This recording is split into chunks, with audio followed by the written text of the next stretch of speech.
I pull faith in all the time for clients that are connected to some type of spiritual beliefs. I pull it in, right? Because that is their source of strength. It's my source of strength. But I think it's important to know the difference, like we said, for someone who's just experiencing depressive symptoms versus someone who is clinically depressed. So there are many levels of depression. There's major depression. There's depression with manic symptoms, right? There's depression that then is on borderline to becoming bipolar. So when you become clinically depressed, then prayer alone will not suffice. Keep praying, right? Don't stop, but you also may need to go and talk to someone. You may also need to go and see about getting on medication, because when you become clinically depressed, there's a chemical imbalance in your brain. So then that's something else that's totally happening that needs to be addressed in a different way. So the answer to that is yes, if you're just experiencing depressive symptoms. However, if you are clinically depressed or have been feeling these symptoms for 2 weeks or longer, please seek additional help. Can being a recovering addict suffer from depression? I say yes. A lot of times, a lot of people that we work with, most people that have an addiction also have a mental health diagnosis as well. They may not be diagnosed with it, but they are experiencing some symptoms, whether it's depression, PTSD, some type of traumatic event happened and they're trying to escape from those feelings. It really depends. So some people may be hearing voices and they take a substance to try and drown them out. So there is a correlation, and sometimes when people come in, often they have both. So yes, people can be a recovering addict and suffer from depression, but it's something that you definitely want to pay attention to and be mindful of and get support. Absolutely. I couldn't agree with you more regarding that. Is if you struggle with addiction, because we have something what we call co-occurring illnesses, that simply means that a person is struggling with mental illness and some form of addiction. And like Shanice mentioned earlier, people tend to, when they're really struggling, they tend to go to the bottle of alcohol, whatever your vice was, whether it was having multiple partners or drinking or smoking, that only adds to the layer of depressive symptoms that you're experiencing. So be mindful of that, right? Be mindful of the first thing you do is go to a pill to try to resolve what's going on. The first thing you do is go to marijuana or alcohol or to multiple partners or to spin, to become impulsive, because it only exacerbates what you're already dealing with.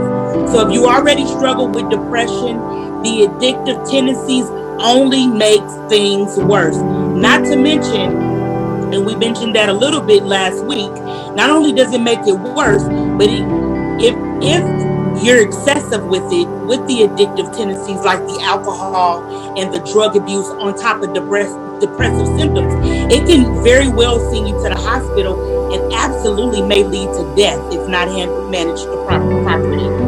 So whatever those triggers are, if you know that you struggle with alcoholism and depression, hey, I need help. I need help. There's one of those signs again, right? So we want you to be very, very mindful of whatever your vice is. Stay far away from it in times like that, because you're so vulnerable and you're so weak that generally people feel most comfortable going to that thing that they felt, because it's a pseudo feeling, right? Yeah. It's not a cure-all to go to the bottle and to go and hit a joint or to go and get a cigarette to make things calm, right? So again, triggers, understanding what your triggers are when you are struggling with depression. And some of those things too, alcohol, certain types of marijuana, certain drugs are what we call downers. And so if you are already dealing with depression, and I wanted to flip that a little bit. Normally the person has depressive, or not even depressive, mental health symptoms first. And the drug, the alcohol is then secondary the tool that they use to then cope with it. So normally you don't see that somebody just had an addiction and then they end up with a mental health disorder. Normally it's the other way around.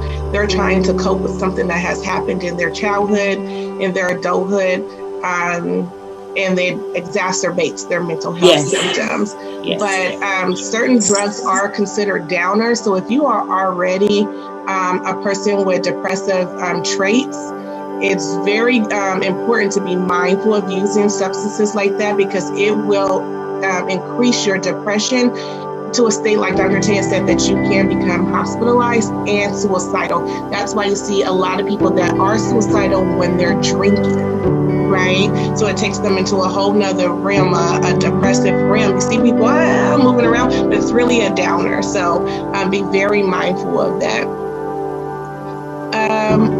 What do you say when someone says Christians don't suffer from depression?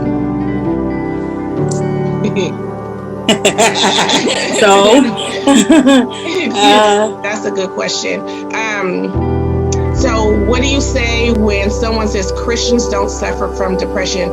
And so I think for me, I have a smart mouth sometimes, so I'm just going to be 100. I'm going to say, well, do people? Because Christian are people, right? Okay. Thank you. Mm-hmm. Do you want to give a more proper response to that? Because I really think my response. I agree with it, right? But again, we got to watch our tone and when it comes out, right? We don't want to make things worse. But absolutely, a Christian can struggle with depression. We are not exempt. We are not exempt, right? As long as you exist in a world that we live in, you are predisposed and you definitely can struggle with some form of depressive symptoms. It actually can be normal in some sense, right? So there are emotions like sadness, right? There's emotions like fear, right? That are highly correlated to depression. So yes, a Christian, you are a normal person. None of us flew out of Jesus' lap. But the good thing about being a Christian and having it is that we got extra tools, right? And so that means we have prayer. We know how to call on the name of Jesus when we need a little bit of extra help, right? So we have access to something that some people may not know nothing about. So that may be the benefit of being a Christian who suffers from depression, and maybe changing the language. You're not suffering, you're living, right? So depression is not a death sentence. Depression is not something that has to debilitate you, right? So as long as you're learning the tools to push through it, you're living, you're not suffering. So I think that's what we got to change is don't claim that you're suffering through depression. I have depression and I'm living. That's changed the way that you're speaking to that thing, right? Yep. Okay, I was about to shift. Sorry. Absolutely. Well, look, deliverance that's what and girls do, right? That's what we do, right? So here it goes again, right? Learning to change our narrative.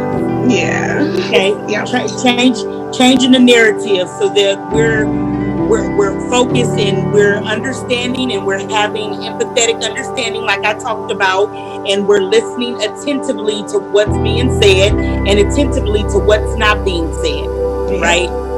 But absolutely, being a Christian does not exempt us from. He already suffered for us. Symptoms. We don't gotta keep suffering.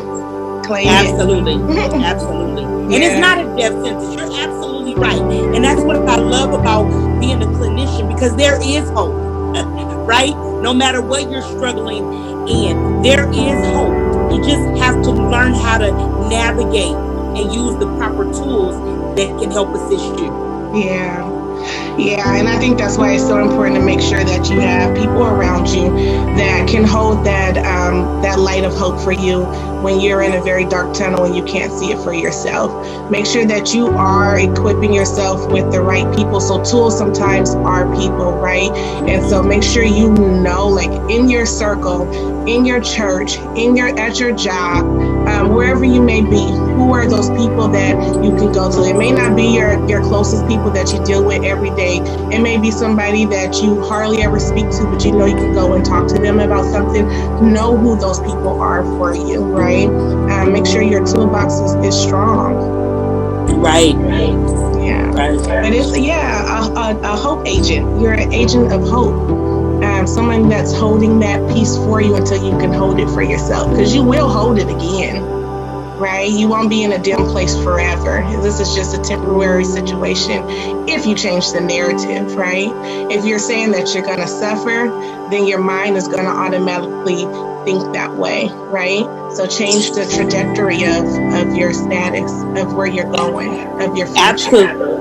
Absolutely. And Shanice, may I add the importance, and we've learned that in cognitive behavioral therapy, is the importance of the I statement, right? Yeah. That taking accountability, but the I statement just simply says things like, I shall live and not die. I am no longer a failure, right? I can do all things through Christ, which strengthens me.